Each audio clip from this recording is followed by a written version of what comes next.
இயேசுவிற்காக எழும்பிடு ஊழியங்கள் நடத்தும். என் பாத்திரம் நிரம்பி வழிகிறது. மார்ச் 9 ஞாயிற்றுக்கிழமை மாலை 5 மணி முதல் இரவு 8 மணி வரை. தேவ செய்தி சுவிசேஷகர் ஜி. நிஷாந்த். இடம் எண் 24, காஞ்சி முனுசாமி தெரு, VOC நகர், பம்மல், சென்னை 75, BP மருத்துவமனை அருகில். தொடர்புக்கு 9791028855 மற்றும் 7448754484. அனைவரையும் அன்புடன் அழைக்கிறோம். வாருங்கள், பங்கு பெறுங்கள்.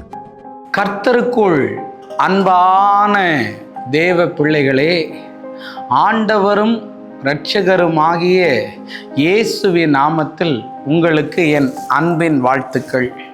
இந்த நல்ல நாளிலேயும் நீதிமொழிகள் 22வது அதிகாரம் அதனுடைய 15வது வசனத்தை வாசிக்கிறேன். பிள்ளையின் நெஞ்சில் மதியீனம் ஒட்டி இருக்கும், அதை தண்டனையின் பிரம்பு அவனை விட்டு அகற்றும் என்று எழுதியிருக்கிறத பார்க்க முடியும். இன்னைக்கு என் மெசேஜோடைய தலைப்பு என்ன தெரியுமா? வளர்த்த விதமும் வளர்ந்த விதமும் என்று நான் பேச விரும்புகிறேன். இன்னைக்கு பைபிளில் எழுதியிருக்கு, பிள்ளைகளுடைய நெஞ்சில் மதியீனம் ஒட்டி இருக்குமா. மதியீனம்னா என்னது தெரியுமா? புத்திகட்டத்தனம், அழுக்குன்னு அர்த்தம். இந்த அழுக்க எப்படி போக்குறது அப்படின்னா, ட்ரெஸ்ஸில் வந்த அழுக்க ஏரியில் வச்சு கழுவுனா போயிடும். சர்ஃபெக்ஸில் வாங்கி ஊற வச்சோன்னா அந்த அழுக்கு போயிடும். இல்லை கரை எடுக்கிற நிறைய பவுடர் இருக்குது, அதை வச்சு நீ வாஷ் பண்ணுனா அந்த கரையெல்லாம் போயிடும். ஆனால் இந்த அழுக்க மாத்துறதுக்கு நீ யூஸ் பண்ண வேண்டிய வெப்பன் எது தெரியுமா? பிரம்புன்னு வேதம் சொல்லுது. இன்னைக்கு நீ அவனை அடித்து வளர்க்காததுனால தான் அவன் ஒன்றை அடிக்கும்போது உன்னால் ஒன்றுமே செய்ய முடியலை. பிரதர், எனக்கு இருக்கிறது ஒரே ஒரு பையன், எனக்கு இருக்கிறது ஒரே ஒரு பொண்ணு, பொத்தி பொத்தி வளர்க்குறேன் பிரதர். செல்லம் கொடுத்து அவனை நீ கெடுத்தது தான் மிச்சம். ஆசைப்பட்டதையெல்லாம் வாங்கி கொடுக்கறது நல்ல அப்பாவும் நல்ல அம்மாவும் இல்லைங்க. எது தேவையோ அதை வாங்கி கொடுக்கறதுக்கு பேரு தான் நல்ல அப்பாவும் நல்ல அம்மாவும். இன்னைக்கு அழுக்கு, பயங்கரமான அழுக்கு.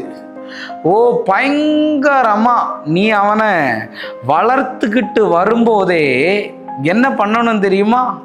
அந்த அழுக்கு வரும்போது அவனை அடிக்கணும். சாமுவேலை பாருங்க, அந்த தாய் கொண்டு அவளை தேவ சமூகத்திலே வளரும்படி விட்டான். இன்னைக்கு ஜிம் சென்டர்லையும் ஸ்போர்ட்ஸ் எடுக்கிற இடத்துலையும் இல்லாட்டி மற்ற மாதிரி டிஸ்கோ டான்ஸ்லையும் சேர்த்து விடுறதுனால பெருமை கிடையாது. அழுக்க மாத்தினியா? அடித்து வளர்த்தியா உன் பிள்ளைய? அடித்து வளர்க்கலைன்னா ஊறுகார அடிப்பான்.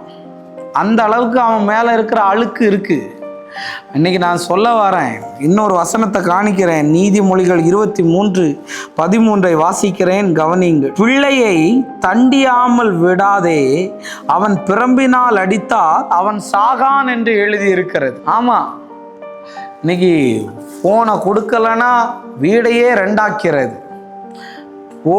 பிடிச்ச பொருளை வாங்கி கொடுக்கலன்னா அழுது காரியத்தை நடத்துறது. என் அப்பா என் அம்மாவுக்காக நான் கர்த்தரை ஸ்தோத்தரிக்கிறேன். அவங்களுக்கு எனக்கு பிடிச்சதை எதையும் அவங்களால வாங்கி தர முடியல, ஏன்னா அவங்ககிட்ட வாங்கி கொடுக்கக்கூடிய நிலைமை இல்லை. ஆனால் தேவையானதை கஷ்டப்பட்டாவது எனக்கு செஞ்சுருக்கிறாங்க. அதனால் இன்னைக்கு உங்கள் முன்னாடி நல்ல ஒரு ஊழியக்காரனாய் நின்று கொண்டு இருக்கிறேன். தேவ பிள்ளையே, இன்னைக்கு என் பிள்ளை அதில் சாதிச்சிட்டான் இதில் சாதிச்சிட்டான்னு மார்பு தட்டுற நீ அவனுடைய அழுக்க நீ மாத்தாம இருந்தனா பயங்கரமா அவன் லைஃப் ஃபெயிலியர் ஆகிறதுக்கு நீயே காரணமா இருப்ப. அதனால இன்னைக்கு வளர்ந்த விதத்தை பாரு. வளர்ந்த விதம் ஒரு மாதிரி இருக்கு, வளர்த்த விதம் ஒரு மாதிரினா பிரதர் நல்லா தான் வளர்த்தேன் பிரதர், அவன் ஏன் இப்படி மாறி போனான்னு தெரியல, அவன் ஏன் இப்படி போனான்னு எனக்கு புரியலைன்னு நிறைய பேர் புலம்புவாங்க. நான் இன்னைக்கு சொல்ல வரேன் பாரு, அவன் ஜெபம் பண்ண கூப்பிட்டானா வந்து உட்காடுறானா ஒன்றும் சொல்லாமல், அப்படி உட்காந்தாலும் எப்போ முடிப்ப? நீ 2 மணி நேரம் தனியாக ஜெபம் பண்ணு. ஏன் அந்த ப்ரேயரில் இருந்தா பிசாசு உன்னை போட்டு நல்ல வழியில் வந்துடுவேன்னு சொல்லிட்டு சாவடிக்குதா? இன்னைக்கு சொல்ல வரேன், பிள்ளைங்க எல்லாம் ரொம்ப கைமீறி போயிட்டாங்க. பிஞ்சிலேயே பழுத்ததுன்னு சொல்லுவோம். அன்னைக்கெல்லாம் ஒரு 8 வயசு பையன் அந்த பக்கத்தில் ஒரு சின்ன பொண்ணை பார்த்து சொல்கிற I love you. I love யூக்கு அர்த்தம் தெரியுமா அவனுக்கு? நான் அதனால் சொல்ல வரேன், ரொம்ப கஷ்டம், ரொம்ப ரொம்ப கஷ்டம். அதனால் தயவு செஞ்சு சொல்கிறேன், நல்லா வளங்க பிள்ளைங்களை, நல்ல காரியத்தை சொல்லி வளங்க. பணத்தை கொடுத்து பழக்காதீங்க, பிடிவாதத்துக்கு துணை போகாதீங்க. பெரம்பெடுத்து 4 சாத்து சாத்துங்க. இப்போ தெரியாது, அப்புறம் தெரியும். எங்கள் அப்பா அம்மா என்ன ஒழுக்கமாக வளர்த்துருக்காங்க. ஜோமல்லாமா. அன்பான ஆண்டவரே, இந்த நேரத்திற்காக உமக்கு நன்றி. ஆண்டவரே, பிள்ளைகளால் கஷ்டப்படுகிற ஒவ்வொரு தகப்பனும் தாய்க்காக ஜெபிக்கிறேன். ஆண்டவரே, அந்த பிள்ளைகளுக்கு இந்த செய்தி ஆறுதலையும், ஆண்டவரே அப்பா பெரிய விசுவாசத்தையும் கட்டி எழுப்பட்டோன்னு ஜெபிக்கிறேன். இயேசுவின் நாமத்தில் வேண்டுகிறேன் நல்ல பிதாவே. ஆமேன், ஆமேன், ஆமேன்.